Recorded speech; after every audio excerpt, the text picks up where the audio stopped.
ہر آدمی اپنے آپ میں تصور کرے، حضور علیہ السلام مجھے دیکھ رہے ہوں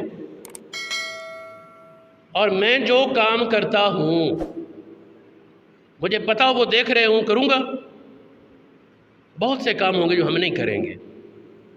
شرم نبی یہ ایک حقیقت ہے۔ یار جب ہم اپنے ماں باپ بہنوں کے سامنے بہت سے کام نہیں کر سکتے تو رسول اللہ صلی اللہ علیہ وسلم آپ سے حیا اور آپ کی تعظیم، آپ کی محبت وہ تو سب سے بڑھ کر ہے۔